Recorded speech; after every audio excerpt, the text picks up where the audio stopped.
ಬಿಟ್ಟ ಮಾತ್ರಕ್ಕೆ ಟಗರು ರಾಮಯ್ಯ ಸುಮ್ಮನಿರಲ್ಲ. ಇದುವರೆಗೂ ಕೂಡ ಆಪ್ತರನ್ನ ಕೈ ಬಿಟ್ಟಿಲ್ಲ ಸಿದ್ದರಾಮಯ್ಯ ಅವರು.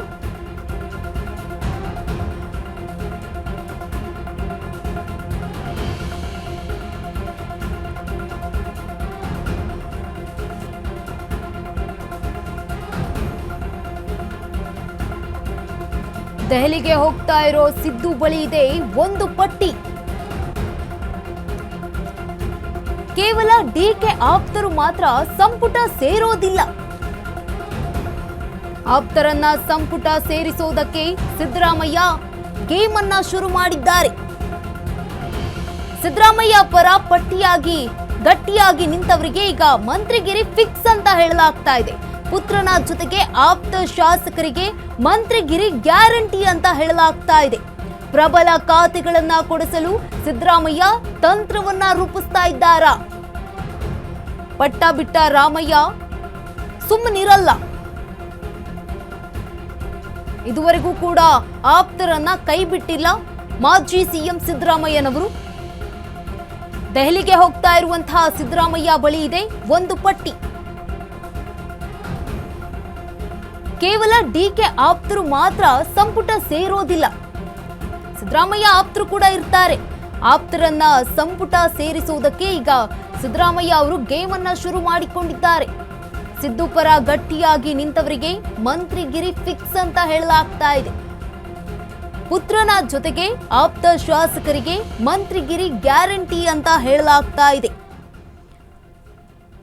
ಹಾಗಿದ್ರೆ ಸಿದ್ದರಾಮಯ್ಯ ಅವರ ಬೇಡಿಕೆಗಳೇನು ಒಂದೊಂದಾಗಿ ಗಮನಿಸ್ತಾ ಹೋಗೋದಾದ್ರೆ, ಸಿದ್ದರಾಮಯ್ಯ ಅವರ ಬೇಡಿಕೆ ಒಂದು, ನಾನು ಹೇಳಿದ 15 ಜನರಿಗೆ ಮಂತ್ರಿಗಿರಿ ಕೊಡ್ಲೇಬೇಕು ಅನ್ನುವಂಥ ಬೇಡಿಕೆಯನ್ನ ಇಟ್ಟಿದ್ದಾರೆ ಹೈಕಮಾಂಡ್ ಬಳಿ.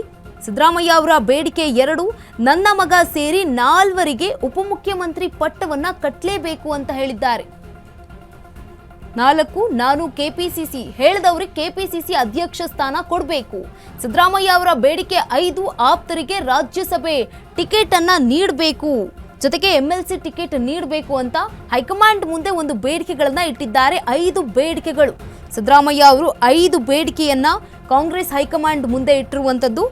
ಬೇಡಿಕೆ 1 ಗಮನಿಸ್ತಾ ಹೋಗೋದಾದ್ರೆ, ನಾನು ಹೇಳಿದಂತಹ 15 ಜನರಿಗೆ ಮಂತ್ರಿಗಿರಿಯನ್ನ ಕೊಡಬೇಕು, ಸಚಿವ ಸ್ಥಾನವನ್ನ ನೀಡಬೇಕು ಅನ್ನುವಂತಹ ಬೇಡಿಕೆ ಇಟ್ಟಿದ್ದಾರೆ. ಜೊತೆಗೆ 2ನೇದಾಗಿ ಗಮನಿಸ್ತಾ ಹೋಗೋದಾದ್ರೆ, ನನ್ನ ಮಗ ಆದ್ರೆ ಯತೀಂದ್ರ ಸಿದ್ದರಾಮಯ್ಯ ಅವರನ್ನ ಸೇರಿದಂತೆ 4 ಉಪಮುಖ್ಯಮಂತ್ರಿ ಪಟ್ಟವನ್ನ ಕಟ್ಟಬೇಕು ಅನ್ನುವಂತಹ ಬೇಡಿಕೆ ಇಟ್ಟಿದ್ದಾರೆ. ಜೊತೆಗೆ ಮಗನಿಗೆ ಪ್ರಬಲ ಖಾತೆಯನ್ನ ನೀಡುವಂತೆ ಪಟ್ಟನ್ನ ಹಿಡಿದಿದ್ದಾರೆ. ಯತೀಂದ್ರಗೆ DCM ಜೊತೆಗೆ ವೈದ್ಯಕೀಯ ಶಿಕ್ಷಣ ಖಾತೆಯನ್ನ ನೀಡಬೇಕು. ನೋಡಿ, ವೈದ್ಯಕೀಯ ಶಿಕ್ಷಣ ಖಾತೆಯನ್ನೇ ನೀಡಬೇಕು ಅಂತ ಹಠವನ್ನ ಹಿಡಿದಿರುವಂತದ್ದು ಸಿದ್ದರಾಮಯ್ಯ ಅವರು. ಇದೀಗ ಇಲ್ಲವೇ ಕೈಗಾರಿಕೆ ಜೊತೆಗೆ ಸಂಪನ್ಮೂಲ ಜಲಸಂಪನ್ಮೂಲ ಖಾತೆಯನ್ನ ಕೊಡಬೇಕು ಅಂತ ಹೇಳಿದ್ದಾರೆ. ನಾನು ಹೇಳಿದವರಿಗೆ ಕೆಪಿಸಿಸಿ ಅಧ್ಯಕ್ಷ ಸ್ಥಾನವನ್ನ ನೀಡಿ ಅಂತ ಹೇಳಿದ್ದಾರೆ, ಬೇಡಿಕೆಯನ್ನ ಇಟ್ಟಿದ್ದಾರೆ. ಈ ಬಗ್ಗೆ ಹೆಚ್ಚಿನ ಮಾಹಿತಿಯನ್ನ ನೀಡಲಿದ್ದಾರೆ ನಮ್ಮ ಪ್ರತಿನಿಧಿ ದೀಪಾ. ಈಗ ಆಲ್ರೆಡಿ DK ಶಿವಕುಮಾರ್ ಅವರು ಹಾಗೆ ಸಿದ್ದರಾಮಯ್ಯ ಅವರು ದೆಹಲಿಗೆ ಹೋಗ್ತಾ ಇರುವಂತದ್ದು. ಸಿದ್ದರಾಮಯ್ಯ ಅವರಿಗೆ ಯಾವ ಒಂದು ಪಟ್ಟಿಯನ್ನ ಸಿದ್ಧ ಮಾಡ್ಕೊಂಡಿದ್ದಾರೆ? ಆಪ್ತರ ಹೆಸರು ಏನೇನಿದೆ?